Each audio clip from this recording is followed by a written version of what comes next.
यो जो अहिले विधेयक आउँदैछ यसले त हाम्रो देशलाई अफ्रिका भन्दा पनि पछाडि धकल्छ। भोलि सडकको किनारमा हत्या हुन्छ, मान्छेको मृत्यु हुन्छ, मान्छेलाई मारिन्छ, त्यसपछि एउटा राजनीतिक पर्चा छरिन्छ। त्यसमा के लेखिन्छ भने क्रान्तिका लागि, हलानाका लागि, फलानाका लागि भनेर त्यो लेखिन्छ। अनि त्यो पर्चाका आधारमा चाहिँ सरकारले के गर्छ भने ओहो यिनीहरू त राजनीतिक दल हुन् भनेर उन्मुक्ति दिन्छ। यो किसिमको परम्परा यदि यो देशमा बस्यो भने भोलि हामी यही संसदभित्र भएका कति माननीयको जीवन रहन्छ कि रहन्न। भोलि प्रत्येकको घर घरमा र जसरी अफगानिस्तानमा बम पड्केका छन् त्यसरी नेपालका तपाईँको बीच बजारमा बम पड्किन सुरु भए। राज्यले कानुन कमजोर बनाउने अनि राजनीतिक आस्था राखे भन्दैमा अदालतमा चलिरहेका अपराधीहरूलाई पनि छोड्ने अनि तपाईँको राजनीतिक आस्थाका आधारमा मान्छे मार्न यदि थालनी गर्ने हो भने यो देशमा भोलि कोही जीवित रहन्छ? यस्तो पनि विधेयक ल्याउन पाइन्छ? यो विधेयकले त अहिले हामी प्रतिपक्षमा छौँ, यसको मतलब यो होइन कि हामीले यो विधेयक प्रतिपक्षमा भएका कारणले विरोध गरेका होइनौँ। यो विधेयक जो ल्याइएको छ त्यसका प्रत्येक दफा पढ्नुहोस्। म प्रत्येक दफा पढ्दाखेरि यहाँ के महसुस हुन्छ भने कुनै पनि कुरा उल्लेख गरिए तापनि, कुनै पनि मान्छेले मान्छे मारे तापनि, हत्या गरे तापनि, बम पड्काए पनि, घर आगजनी गरे पनि र चल्दै गरेका बसहरू जलाए पनि त्यो व्यक्तिले म राजनीतिक दलको मान्छे हो, म चाहिँ वार्तामा आउन चाहन्छु, मेरा सबै मुद्दा फिर्ता लग भनेपछि फिर्ता लिने हो भने भोलि यो देशमा विद्रोही समूह जन्मिँदैन भन्ने केही ग्यारेन्टी छ? राजनीतिक भनेको शान्तिपूर्ण गरिन्छ, राजनीतिक भनेको विचारले गरिन्छ, राजनीतिक भनेको मान्छेका घाँटी काटेर गरिँदैन। त्यो राजनीतिक होइन, त्यसलाई कुर अपराध भनिन्छ। अपराधलाई पनि तपाईँको यदि यसरी मान्ने हो भने, यसरी यो विधेयक ल्याउने हो भने यहाँ त अलिकति ठुला बडाहरू त उम्किहाल्छन्। नेपालका हामीले हरेक किसिमका क्रान्तिहरू हेरेका छौँ, परिवर्तनहरू हेरेका छौँ, हामीले पनि इतिहास पढेका छौँ। 2007 सालदेखि लगेर 2036 सालदेखि लगेर 2046-47 सालदेखि लगेर 2052, 2062, 63 सालसम्मको इतिहास पल्टाएर हेर्नुहोस्। यदि आज यो देशमा कोही मरेको छ भने गरिब, सर्वहारा वर्ग, जनजाति, दलित र पिछडित वर्गका मान्छे युद्धमा मारिएका छन्।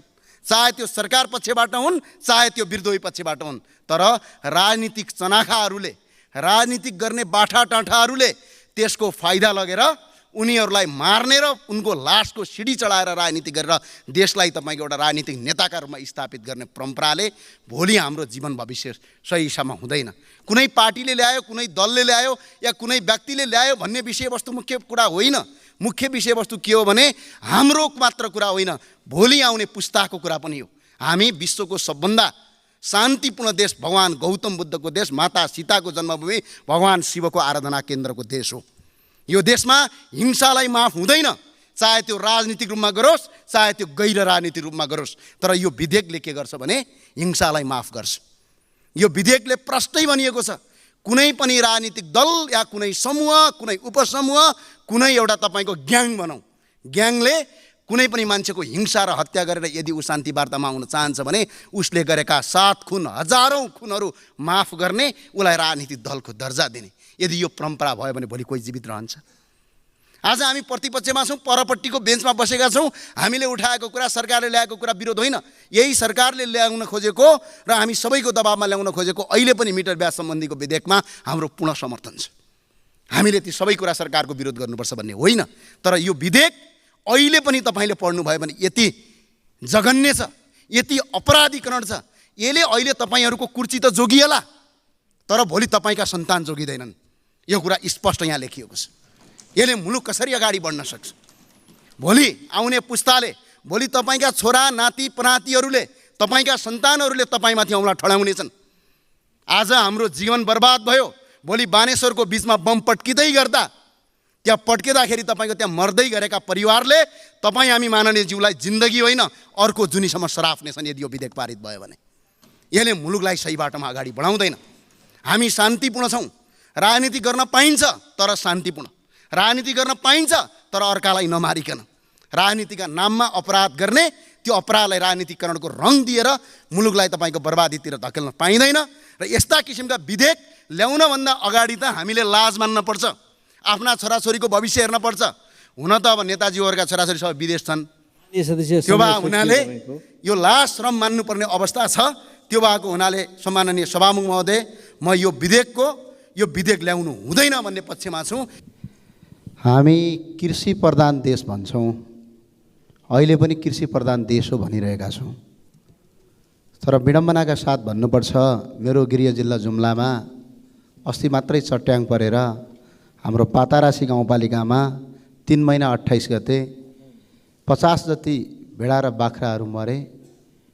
अहिलेसम्म 3 वर्षमा 700 देखि 800वटा भेडाहरू चट्याङ लागेर, पहिरो आएर, प्राकृतिक विपदमा मरेका छन्। तर किसानलाई क्षतिपूर्ति दिने भनेर हाम्रो अरबौँ रुपियाँ जान्छ, तर त्यो क्षतिपूर्ति आजसम्म किसान कहाँ पुगेको छैन। यहाँ कृषि मन्त्रालय छ, कृषि मन्त्री हुनुहुन्छ। अब उहाँको कृषि मन्त्री र कृषि मन्त्रालयको चाहिँ नाम परिवर्तन गरौँ भन्छु म। यो कार्यकर्ता मन्त्रालय कार्यकर्ता मन्त्री बनाऊ, किनभने अरबौँ रुपियाँ कृषिमा गएको छ, तर वास्तविक किसानले होइन कि पार्टीका लोकल कार्यकर्ताले तपाईँको बजेट पाएर राज्यको चरम दुरुपयोग गरेका छन्। यिनीहरूलाई अख्तियार लगाएर छानबिन गरियोस्, कानुनी कटघरामा उभ्याइयोस् र यिनीहरूलाई अदालती मुद्दामा अगाडि बढाइयोस्। अहिलेसम्म त्यो अवस्था छ र अहिले जुम्लामा पनि हामी 700 भन्दा बढी परिस आज किसानले तपाईँको राहत पाएको छैन, क्षतिपूर्ति पाएको छैन। र अर्को एउटा विषयवस्तु म यहाँ भन्न गइरहेको छु, जिल्लामा कृषि कार्यालय छन्, तर ती कृषि कार्यालयले किसानको काम गर्नुको सट्टा पार्टीको काम गर्छन्, कार्यकर्ताको काम गर्छन्। मेरो जुम्लामा त कस्तोसम्म छ भने अस्ति 4-5वटा बुटा स्याउको लगाएको छ, 17 लाखभन्दा 18 लाखभन्दा बढी तपाईँको सरकारबाट तपाईँको राहत पाएको छ। यहीँबाट राहत मिलाएर लगिन्छ। त्यही भए हुनाले यस्ता क्षतिपूर्तिहरू उपलब्ध गराइयोस्। र अर्को सँगसँगै दोस्रो कुरा भने के छ भने, माइतीघर मण्डलामा र आज बानेश्वरमा सहकारी पीडितले आन्दोलन गरिरहेका छन्। कति आनन्द हेर्नुहोस् त, जनताको पैसा उठायो, सहकारीमा राख्यो, लुट्यो। तिनीहरूलाई कानुनी कारबाही गर्ने कि नगर्ने? यस अगाडिको बैठकमा पनि सुनियो यो मिटर ब्याज सम्बन्धी विषयलाई लिएर मिटर ब्याजको अध्यादेश जो 0मा गयो, प्रतिस्थापन विधेयक मार्फत अगाडि बढ्न सक्थ्यो, त्यसबारेमा चर्चा चल्यो र प्रतिपक्षी बेन्चमा बसेका कारणले प्रतिपक्षीहरू यसका विपक्षमा छन् भन्ने किसिमको भाष्य पनि सृजना गर्न खोजियो, भ्रम छर्न खोजियो। म सम्मान्य सभामुख मार्फत यो सदनलाई आह्वान गर्न चाहन्छु, कार्यसूचीमा यो मिटर ब्याज अध्यादेश अथवा मिटर ब्याज पीडितहरूको विषय आज किन आएन, कसका कारणले रोकियो? सभामुख महोदय, राष्ट्रिय स्वतन्त्र पार्टी मिटर ब्याजबाट पीडित भएका सम्पूर्ण नागरिकहरूको पक्षमा छ र सरकारलाई यो विधेयक यथाशीघ्र सदनमा ल्याउनको निमित्त आह्वान गर्न चाहन्छ, आग्रह गर्न चाहन्छ। हामी यसको पक्षमा छौँ, पीडितहरूको पक्षमा छौँ र मिटर ब्याजको पीडाबाट जसरी जीवन मरणको दोसाँधमा नागरिकहरू पुगेका छन् उनीहरूको पक्षमा हामी अहिले नै तयार छौँ। यसलाई छिटो फास्ट ट्र्याकमा ल्याएर प्रतिस्थापन विधेयक मार्फत 15 दिनभित्र सम्पन्न गर्न सकिन्छ भन्ने कुराको प्रतिबद्धता हामीले व्यक्त गरिसकेका थियौँ। तर कसको स्वार्थले, कसका कारणले यसरी मिटर ब्याजको पीडामा परेका नागरिकको पक्षमा रहेको यो विधेयकलाई संसदमा ल्याइएन? सभामुख महोदय, यो सदनलाई जानकारी हुनुपर्दछ र नेपाली नागरिकका पक्षमा सदन चल्ने नचल्ने वा सदनमा बहस हुनुपर्छ भन्ने कुराको हामीले बारम्बार आवाज उठाउँदै आएका छौँ। म आज सम्मानित सदनलाई यो जानकारी गराउन चाहन्छु आफ्नो दलको तर्फबाट। आज महत्त्वपूर्ण कार्यसूची रहेको छ, विनियोजन विधेयक रहेका छन्, आर्थिक विधेयक, राष्ट्र ऋण उठाउने विधेयक। यी महत्त्वपूर्ण विषयहरूमा हामी संवेदनशील छौँ। त्यसकारणले सदन सुचारू हुने कुरामा, आजको कुरामा कुनै आपत्ति नहोस्, यसमा कुनै बाधा व्यवधान नहोस्, हामी त्यसको बाधक बन्न चाहँदैनौँ।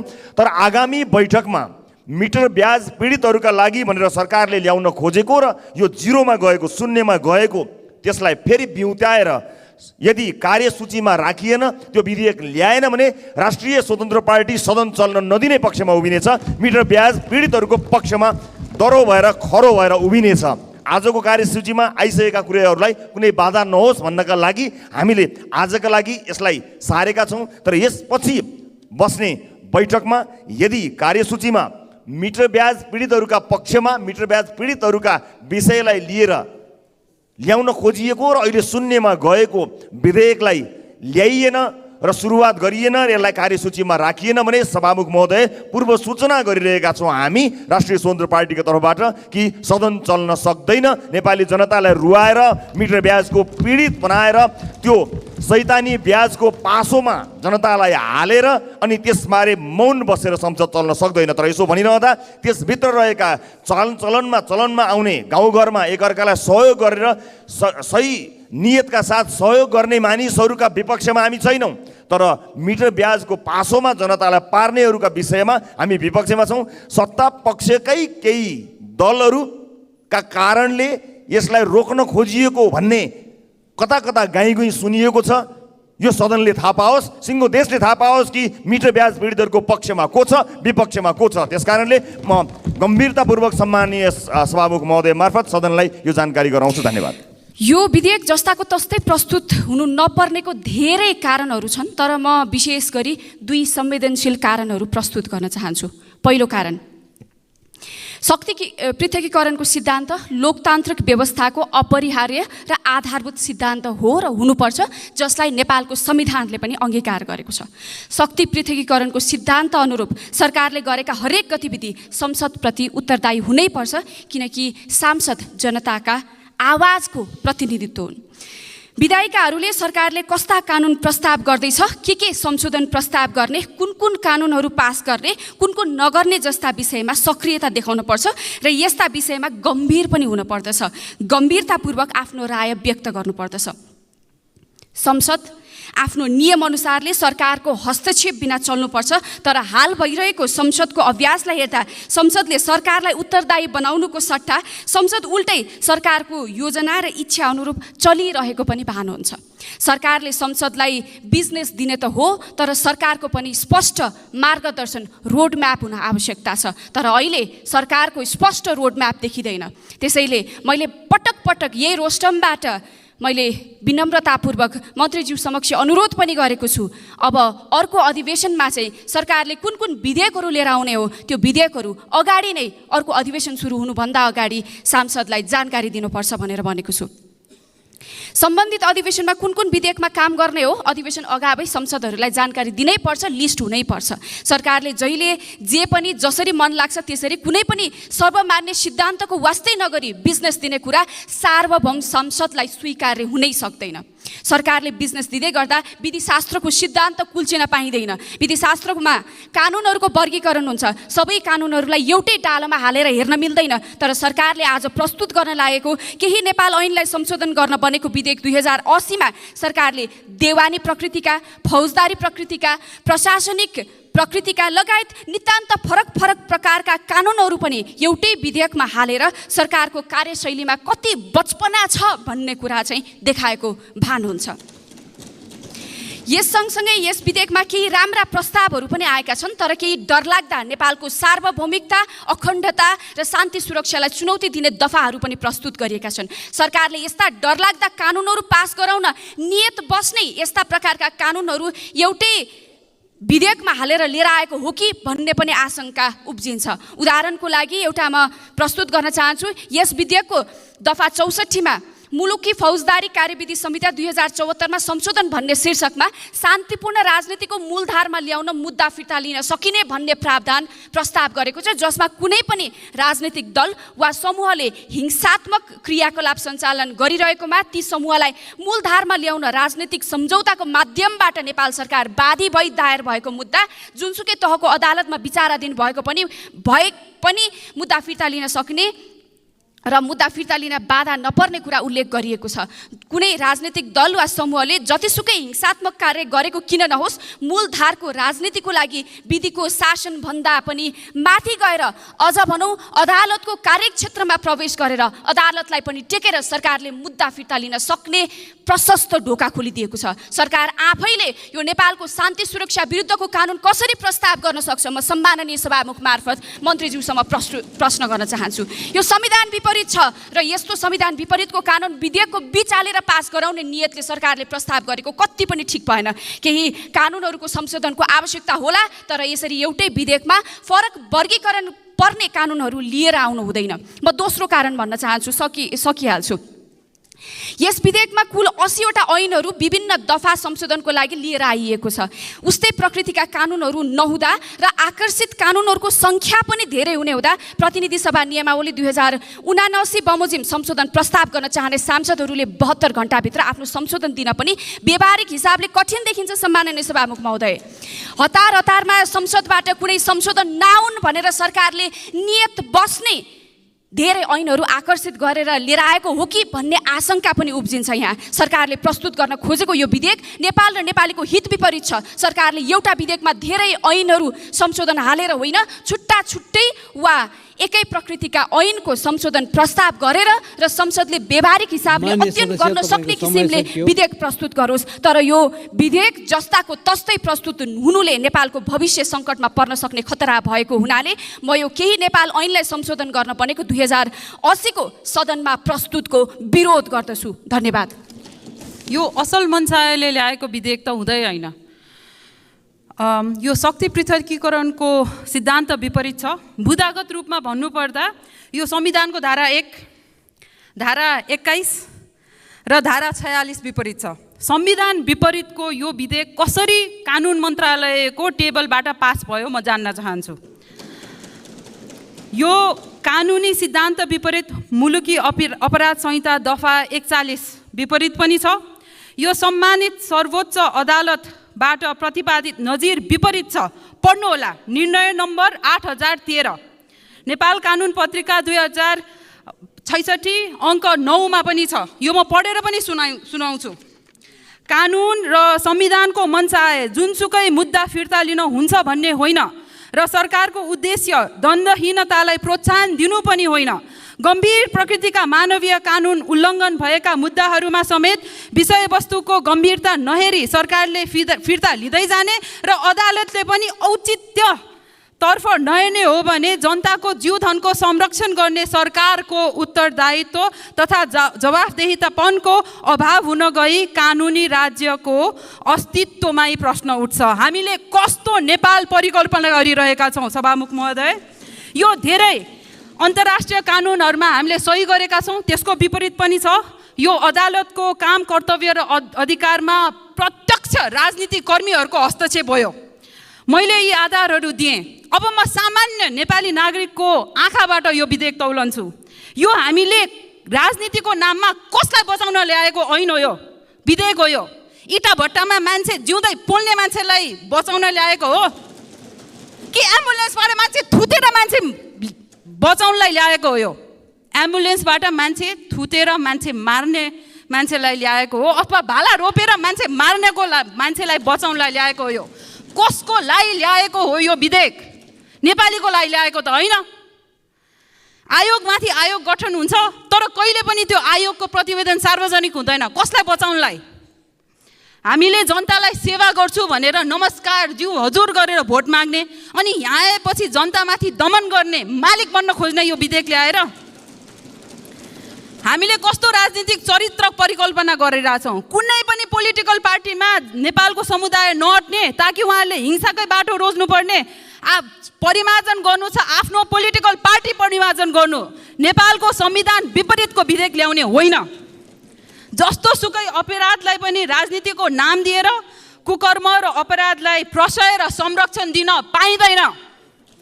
अपराधलाई पखाल्ने यो गङ्गाजल यो सदन होइन। राजनीतिको परिभाषा नै हामीले परिवर्तन गर्दैछौँ यो विधेयक मार्फत। त्यति मात्र होइन सभामुख महोदय, अपराधलाई राजनीतिकरण र निस्वार्थ भावले गर्नुपर्ने राजनीतिलाई अपराधीकरण गर्दैछौँ। एउटा अपराधी र राजनीतिज्ञको डेफिनेसन नै हामीले धमिल्याइरहेका छौँ। यो कस्तो विधेयक हो? यो आज हामी जननिर्वाचित सांसदहरू छौँ। आज अङ्कगणितबाट यो हुन्छ हुँदैन भनेर पास गर्ने हो भने म यही रोस्टमबाट आह्वान गर्न चाहन्छु, नेपाललाई माया गर्ने, संविधानलाई मान्ने र नेपाल रुल अफ ल हुनुपर्छ, चेक एन्ड ब्यालेन्स हुनुपर्छ भन्ने मान्छेहरूलाई जानुस्, अदालतमा जानुस्। यो विधेयक पास भयो भने यसको विरुद्ध मुद्दा हाल्नुस्। संविधानको विपरीत छ यो। यस्तो गरेर हामीले देशको सेवा गर्न सक्दैनौँ। यस्तो गरेर नेपाल बन्दैन। द्वन्द्वहीनताको देश नेपाल होइन। सक्यो। हिंसाको च्याप्टर नेपालको इतिहासमा सक्यो। अब हामी एउटा ठाउँमा आइसकेका छौँ। अब हिंसालाई नेपालमा कसै दलको राजनीतिक आडमा चोख्याउन पाइँदैन। धन्यवाद। यो केही नेपाल ऐन संशोधन गर्न बनेको विधेयक 2080 को यो विरोधको सूचना प्रस्तुत म गर्न चाहन्छु र अहिले देशको एउटा महत्त्वपूर्ण विषय पनि म राख्न चाहन्छु। गएको शुक्रबारको बाँधीले झापाको गौरीगञ्ज गाउँपालिका वडा नम्बर 2 स्थित 10 गजामा रहेको 140/15 नम्बरको सीमास्तम्भ बगाएको सिंहदरबार स्थित सम्बन्धित मन्त्रीलाई थाहा छ कि छैन?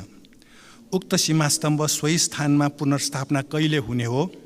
के अब सो सीमास्तम्भ अन्य स्तम्भ झै नेपालतर्फ सारिए पनि सरकार मौन बस्ने हो? यसबारे प्रधानमन्त्रीजीलाई संसदमा स्पष्ट गर्न लगाउनु जरुरी छ। भारतीय पक्षले धारचुलामा सडक निर्माणको क्रममा बिना सूचना ब्लास्टिङ गर्दा उछिटिएको ढुङ्गाले नेपालको महाकाली नगरपालिका वडा नम्बर 5 मसिनी बलुवाका स्थानीयवासीको घर गोठ र खेतबारीमा क्षति पुर्याएको सार्वजनिक भयो। यसलाई भारतले यसरी नै सडक बनाउन ब्लास्टिङ गर्दा केही महिना अघि नेपाली बालबालिकाको मृत्यु र घाइते भएका थिए। यसबारे आवश्यक विषय भारतसँग सरकारले कूटनीतिक नोट पठाएर आवश्यक क्षतिपूर्ति भराउने काम किन भएन? संसदीय निर्वाचन अघि काठमाडौँमा सरकार बनाउन तछाद मछाद भइरहँदा भारतले दार्चुलामा यसरी नै महाकाली नदी 10 मिटर मिचेर नेपालतर्फ बनाएको ढुङ्गाको पर्खाल हालसम्म किन भत्काइएन? यी विषयमा पनि प्रधानमन्त्रीजीलाई संसदमा स्पष्ट गर्न लगाउनु जरुरी छ। र खरबौँ रुपियाँ ऋण भएको मेलम्चीको पानी काठमाडौँ उपत्यकामा ल्याइयो, तर 1 महिना पनि निरन्तर भएन। वर्षामा पनि मेलम्चीको पानी काठमाडौँमा चालु हुने सरकारको दाबी थियो, तर वर्षा सुरु नहुँदै मेलम्चीको पानी काठमाडौँ उपत्यकामा आएन। अहिले काठमाडौँ उपत्यकामा खानेपानीको मान्य सदस्यहरू, तपाईँ आफ्नो विरोधको सूचनामा जानुहोस्। हस् सभामुख महोदय, यसबारे पनि प्रधानमन्त्रीजीलाई संसदमा स्पष्ट गर्न लगाउनु जरुरी छ। सभामुख महोदय, यो ऐनमा हामीले केही थप्नुपर्ने राखेका छौँ, विधेयक ल्याउनु पर्ने। नेपालीलाई आवश्यक औषधि नेपालमै उत्पादन गर्ने गराउने र विदेशी औषधि समेत सुपथ मूल्यमा बजारमा उपलब्ध गराउने पनि एउटा विधेयक यहाँ आउनुपर्छ। केही नेपाल ऐनमा त्यो विषय राख्नु जरुरी छ। 20 वर्ष पुरानो सवारी समेत आवश्यक मर्मत गरी सञ्चालन गर्न पाउने कानुनी व्यवस्था पनि यो ऐनमा राख्नु जरुरी छ। व्यावसायिक पशुपालनको नाममा भइरहेको अनुदानको दुरुपयोगलाई नियन्त्रण गरी आफ्नै गोठमा पशुपालन गर्ने ससाना किसानलाई आवश्यक अनुदानको व्यवस्था गर्ने भनेर यो विधेयकमा राख्नु जरुरी छ। ठुल्ठुला ठेक्कामा भइरहेको भ्रष्टाचार नियन्त्रण गर्न नेपाल पूर्वाधार कम्पनी मार्फत विकास निर्माण सम्पन्न गर्ने, क वर्गको ठेकादार तत्काल खारेज गर्ने, यो पनि यो विधेयकमा जरुरी छ। नेपाली युवालाई स्वदेशमै रोजगारी व्यवस्था गर्ने पनि यो विधेयकमा राख्नु जरुरी छ। न्याय प्रशासनमा भइरहेको ढिलासुस्ती, अनियमितता र भ्रष्टाचार नियन्त्रण गर्ने एउटा विधेयक पनि यहाँ जरुरी छ। नेपालको वन जङ्गलको साल काठमा भइरहेको तस्करी नियन्त्रण गरी नेपाललाई सुपथ मूल्यमा साल काठ उपलब्ध गराउने पनि यहाँ जरुरी छ। र देशको सन्तुलित विकास गरेर काठमाडौँ उपत्यकालाई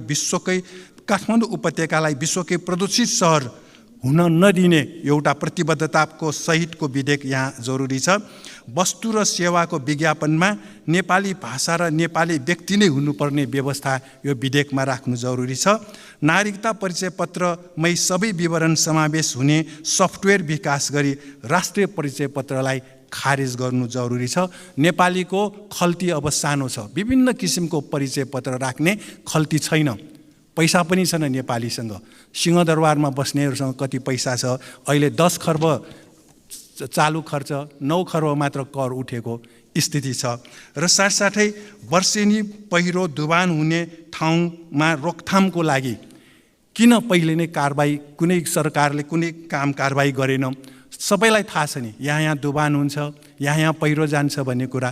तर पहिरो गएपछि डुबान भइसकेपछि यो राहत दिने यस्तो होइन, एउटा कानुन चाहिँ बनाऊ, पहिले नै सबै चिज हेर्ने।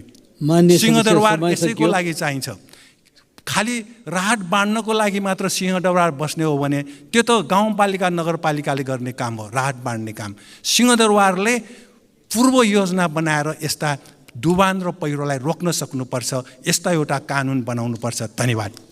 कुनै न कुनै रूपबाट हामीहरूले किसानसँग जोडिएका छौँ। हामीहरूले प्रत्यक्ष होस् या पार्टीको रूपमा होस्, हामीहरूलाई कृषकहरूले मत दिएका छन्, किनभने हाम्रो यो नेपाल कृषि प्रधान देश हो। आज मलाई लागेको थियो यो जुन चाहिँ लम्की स्किनको बारेमा जुन यहाँ चर्चा परिचर्चा व्यापक रूपबाट हुन्छ होला, हामीहरूले आफ्ना मतदाताहरूलाई बिर्सिँदैनौँ होला र हामीहरू जो किसानहरू पशुपालकहरू छन् तिनीहरूको जो बेहाल भएको छ, हजारौँको सङ्ख्यामा चौपायाहरू मरेका छन्, सङ्क्रमित भएका छन् लाखौँको सङ्ख्यामा र करिब करिब देशको 37 अरब रुपियाँ किसानहरूको मार्फतबाट नोक्सानी भइसकेको छ यो लम्किङ स्किनबाट। मलाई लागेको थियो यहाँ विशेष बहस हुन्छ, किसानहरूको बारेमा कुरा हुन्छ, यहाँ कृषि मन्त्रीलाई बोलाउनुको लागि, रुलिङ गर्नुको लागि सभामुख महोदयलाई यहाँ आह्वान गरिन्छ भनेर मलाई लागेको थियो। तर किन हो कुनी हामीहरू कृषकहरूप्रति संवेदनशील मैले देखिनँ। सभामुख महोदय, हाम्रो 7वटा प्रदेश लम्की स्किन जुन चाहिँ सङ्क्रमणबाट छ, 7वटा प्रदेशका कृषकहरू अत्यन्त अहिले त्योबाट पीडित भएका छन्, मर्माहत भएका छन्, तिनीहरूको रोजीरोटीहरू छिनिएको छ। सभामुख महोदय, केही समय अगाडि अर्थमन्त्रीज्यू यहीँ हुनुहुन्छ क्यार, केही समय अगाडि अर्थमन्त्रीज्यूले 74 करोड रुपियाँ जुन चाहिँ बजेट छ त्यो के को लागि भन्दाखेरि दैवी विपत्तिको लागि छुट्याइएको हो, कतैतिर बाढी जाला कतैतिर पहिरो जाला भनेर भन्नुभएको थियो। तर नेपालको अर्थ जगतमा यो ठुलो पहिरो गइरहेको छ, किसानहरूको भविष्यमा ठुलो पहिरो गएको छ। त्यो 74 करोड रुपियाँ कुनै पार्टीलाई सत्ता जोगाउनुलाई वितरण नगरेर यो लम्की स्किन जुन चाहिँ यो सङ्क्रमणमा फैलिएका किसानहरू छन्, जो विपन्न भएका छन्, तिनीहरूको तथ्याङ्क सङ्कलन गरेर तिनीहरूलाई अनुदानको रूपमा वितरण गरियोस् भनेर म यहाँ अनुरोध गर्न चाहन्छु। र म विशेष गरेर यसप्रति संवेदनशील हुनुको लागि म अर्थमन्त्रीज्यूलाई म विशेष अनुरोध गर्न चाहन्छु। र अर्को कुरो, यहाँ कृषि मन्त्रीज्यू मन्त्रालयमा मात्रै बस्नुले जानुभएको होइन होला सभामुख महोदय, उहाँले संवेदनशील भएर यहाँ आएर यो लम्पी स्किनको बारेमा उहाँहरूले के काम गर्नुभएको छ, खोपहरू समयमा किन पुग्दैन, औषधिहरू समयमा किन पुग्दैन, यो महामारीहरूलाई फैलिनुलाई रोक्नुलाई उहाँसँग के कार्ययोजना छ, यसबारेमा सदनलाई जानकारी दिनको अत्यन्त जरुरी छ। म सभामुख महोदयले विनम्र अनुरोध गर्दछु, कृषि मन्त्रीज्यूलाई रुलिङ गरियोस्, यहाँ आएर सदनमा आफ्ना कार्ययोजनाको बारेमा जानकारी दिनुपर्छ उहाँले, किनभने उहाँलाई हामी संसदहरूले नै प्रधानमन्त्रीलाई छान्यौँ, प्रधानमन्त्रीको मार्फतबाट उहाँ कृषि मन्त्री हुनुभएको छ। त्यसले गर्दाखेरि उहाँले पन्छेर हिँड्नु मिल्दैन, खालि कता कताबाट के आउँछ त्यो मात्र हेरेर बस्नु मिल्दैन।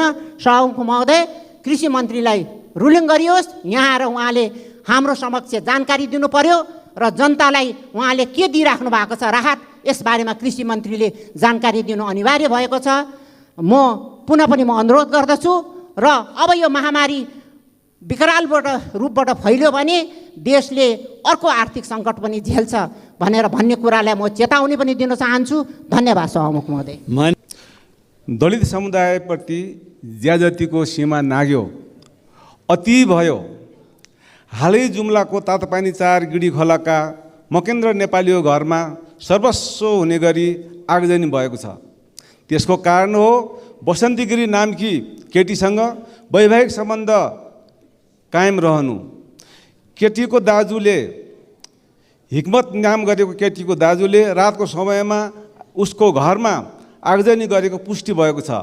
दलित युवक र गैर दलित युवती बीचको लामो समयको प्रेम सम्बन्धपछि भएको उक्त राजी खुसीले प्रेम विवाह गरी हिँडेका अवस्थामा निजको घरमा सारा सम्पत्ति नष्ट हुने गरी जातीय विभेदकै कारण प्रतिरोध साध्न अपराधिक कार्य गरिएको छ। यस्ता अपराधिक कार्य ज्यादै निन्दनीय छ।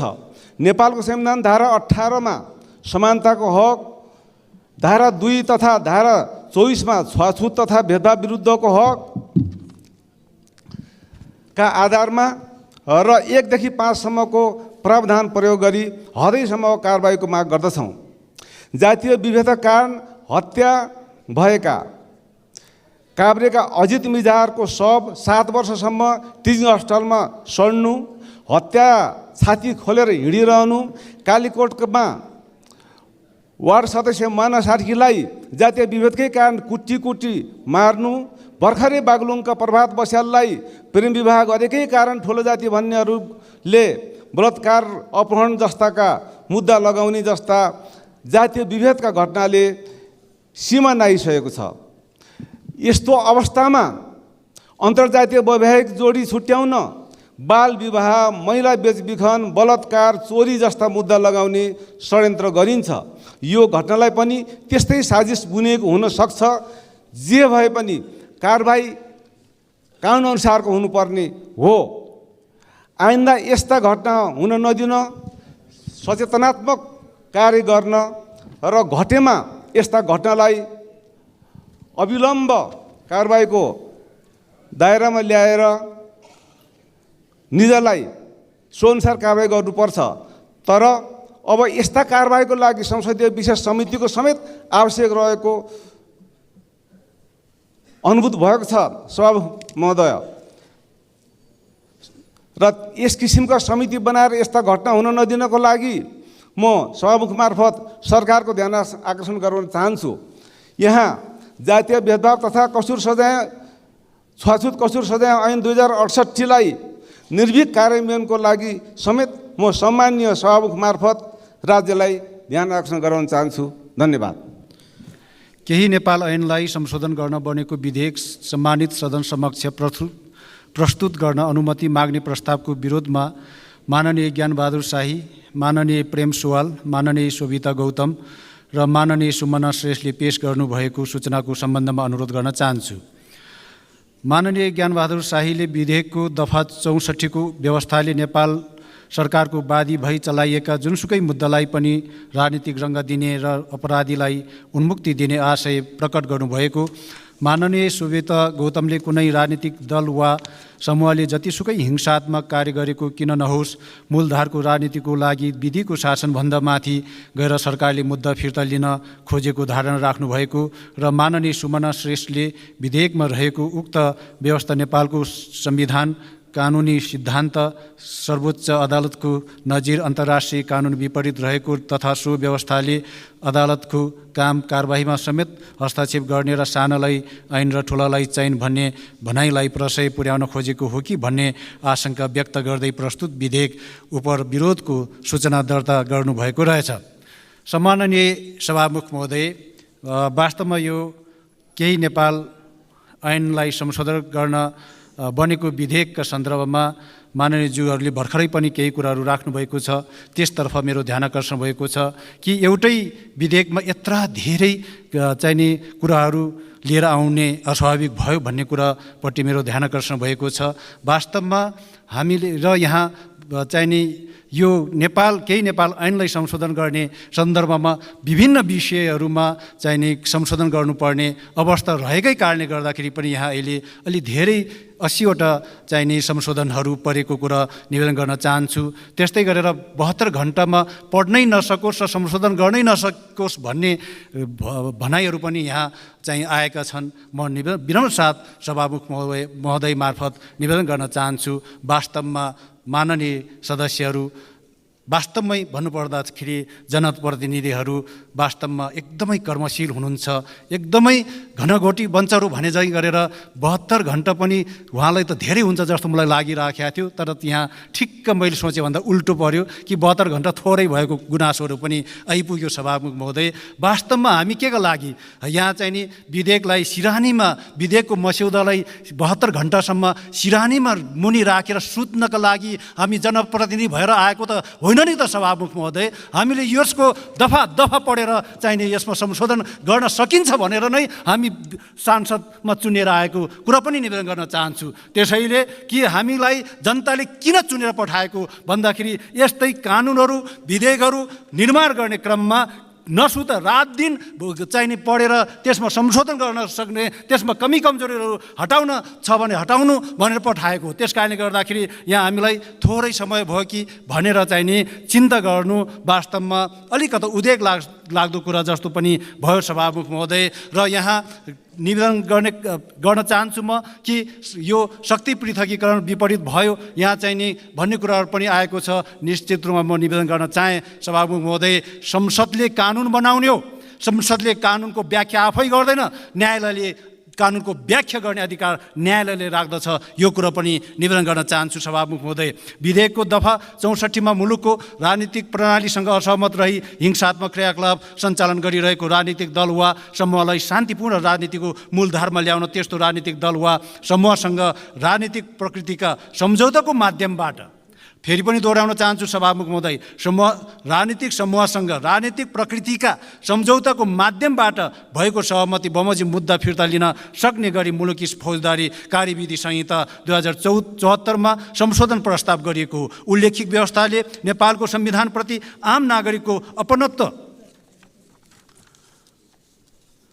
कानुन प्रचलित कानुनको परिपालनामा सहयोग पुर्याउने तथा मुलुकको राजनीतिक प्रणालीसँग असहमत रही हिंसात्मक क्रियाकलाप सञ्चालन गरिरहेका राजनीतिक दल वा समूहलाई राजनीतिको मूलधारमा ल्याई मुलुकको दिगो शान्ति र व्यवस्था कायम गर्ने तथा राष्ट्रिय एकता अभिवृद्धि हुने विश्वासका साथ संशोधन प्रस्ताव गरिएको हो। विधेयकमा रहेको प्रस्तुत व्यवस्थाले स्वतन्त्र न्यायपालिकाको काम कारबाहीमा कुनै पनि किसिमको अवरोध सिर्जना नहुने बेहोरा पनि अनुरोध गर्न चाहन्छु सभामुख महोदय। यहाँ रुल अफ ल चाहनेहरूले का सन्दर्भमा पनि निवेदन गर्न चाहन्छु। यहाँ रुल अफ ल नै नचाहने भएको हो कि भन्ने सन्दर्भ पनि उठेको छ।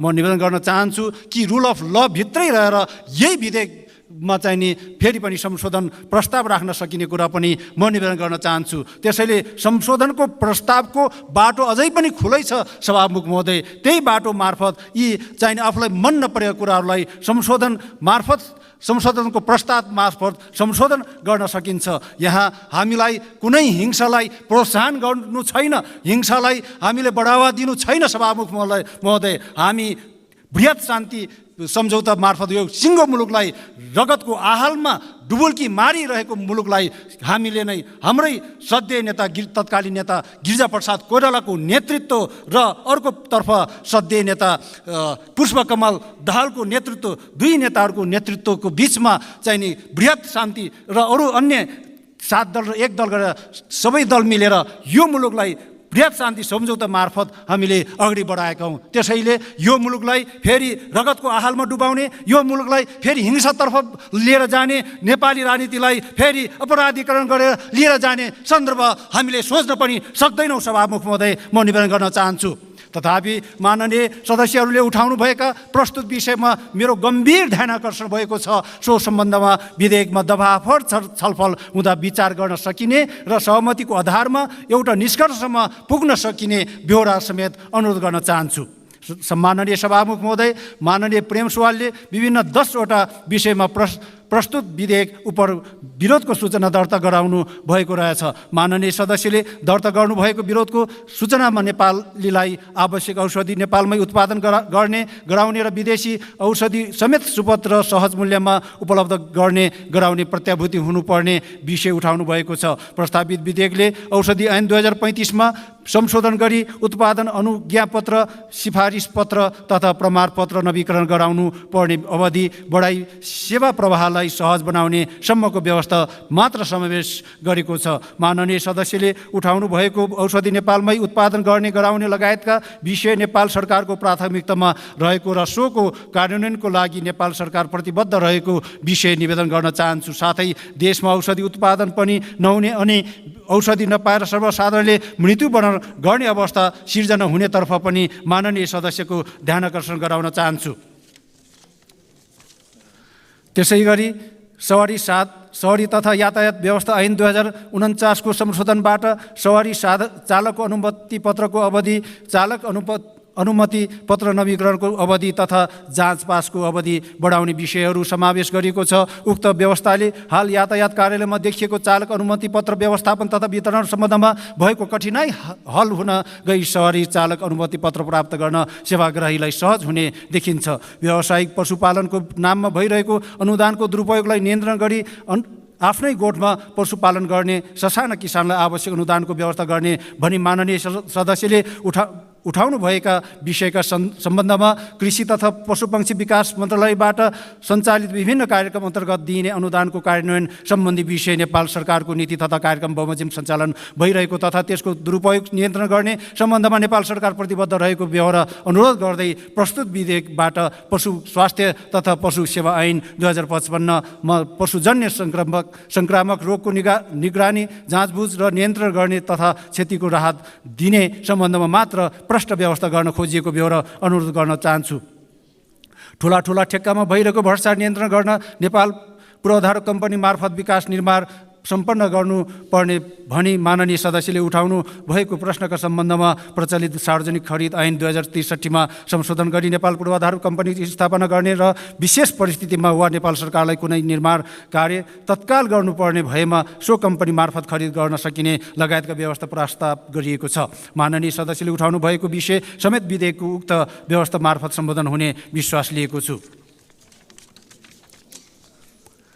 युवालाई स्वदेशमै रोजगारीको व्यवस्था गर्नुपर्ने तथा युवा जनशक्तिलाई स्वदेशमै खपत गराउने विषय नेपाल सरकारको नीति तथा प्राथमिकतामा रहेको र त्यसलाई क्रमशः कार्यान्वयन गर्दै लैजाने क्रममा रहेको अवस्था छ। प्रस्तुत विधेयकबाट वैदेशिक रोजगार ऐन 2064 मा संशोधन गरी वैदेशिक रोजगारमा जाने कामदार छनौट प्रक्रियालाई प्रविधि मैत्री र छिटो छरितो बनाउन मात्र खोजिएको विषय अनुरोध गर्न चाहन्छु। त्यसै गरी भूकम्पबाट प्रभावित संरचनाको पुनर्निर्माण सम्बन्धी ऐन 2072 कायम नरहेको सन्दर्भमा सो ऐन बमोजिमका 34,660 थान पुनर्वेदन सम्बन्धी मुद्दा उच्च अदालतमा सरेका छन्, जसको कारण उच्च अदालतको नियमित काम कारबाही प्रभावित भएको हुँदा भूकम्पबाट प्रभावित संरचनाको पुनर्निर्माण सम्बन्धी ऐन 2072 को दफा 26 को उपदफा 9 बमोजिम उच्च अदालतमा सरेका पुनर्वेदनको छिटो छरितो फोडछोड गर्नको लागि छुट्टै व्यवस्था गर्न न्याय प्रशासन ऐन 2073 मा संशोधन गर्न प्रस्ताव गरिएको छ। न्याय प्रशासन ऐन, न्याय परिषद ऐन तथा अन्य प्रचलित ऐनमा न्याय प्रशासनमा भइरहेको ढिलासुस्ती, अनियमितता र भ्रष्टाचार नियन्त्रण गर्न सकिने व्यवस्थाहरू रहेको र सो व्यवस्थाको प्रभावकारी कार्यान्वयनबाट नै न्याय प्रशासनलाई छिटो छरितो, निष्पक्ष र प्रभावकारी बनाउन सकिने बेहोरा अनुरोध गर्दै नेपाल सरकारले भ्रष्टाचार विरुद्ध शून्य सहनशीलताको नीति अवलम्बन गरेको तथा वर्तमान सरकारको प्राथमिकता परेको बेहोरा समेत निवेदन गर्न चाहन्छु। सम्माननीय सभामुख महोदय, माननीय सदस्यले नेपालको वन जङ्गलको साल काठमा भइरहेको तस्करी नियन्त्रण गरी नेपालमा सालको काठलाई सुलभ मूल्यमा उपलब्ध गराउनु पर्ने भनी उठाउनु भएको विषयमा नेपाल सरकारको ध्यान आकृष्ट भएको छ। राष्ट्रिय वनको हैसियत बिग्रिएको कुनै भाग कबुलियती वनको रूपमा केबुलकार, साहसिक पर्यटन तथा प्राथमिकता प्राप्त खनिजजन्य उद्योगको प्रयोजनको लागि उपलब्ध गराउन सकिने तथा विकास योजना र आयोजनाको लागि वन क्षेत्रको जग्गाको प्रयोगको सम्बन्धमा प्रभावकारी कानुनी व्यवस्था गर्न वन ऐन 2076 मा संशोधन गर्न खोजिएको छ। त्यसै गरी व्यक्तिगत घटना दर्तासँग सम्बन्धित प्रमाणपत्रमा कुनै विवरण सच्याउन आवश्यक भएमा सम्बन्धित व्यक्तिले एकपटक त्यस्तो विवरण सच्याउन सक्ने व्यवस्था गर्ने लगायतका विषयमा राष्ट्रिय परिचय पत्र तथा पञ्जीकरण ऐन 2076 संशोधन गर्न यस ऐनमा संशोधन गर्न प्रस्ताव गरिएको हुँदा माननीय सदस्यले प्रस्तुत विधेयकको व्यवस्थालाई सही रूपमा बुझिदिनु हुन अनुरोध गर्दछु।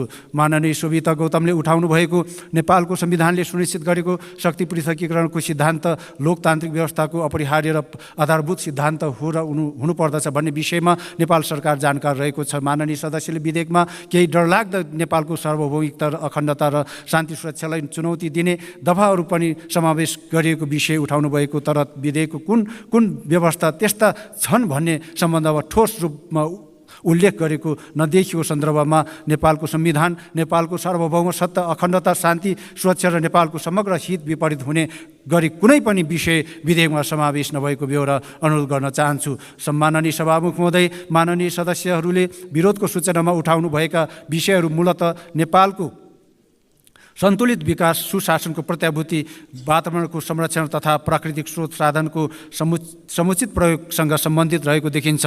प्रस्तुत विधेयकको उद्देश्य समेत नेपालको विकास प्रक्रियालाई सहजीकरण गर्न तथा सुशासन कायम गर्न केन्द्रित रहेको बेहोरा अनुरोध गर्न चाहन्छु।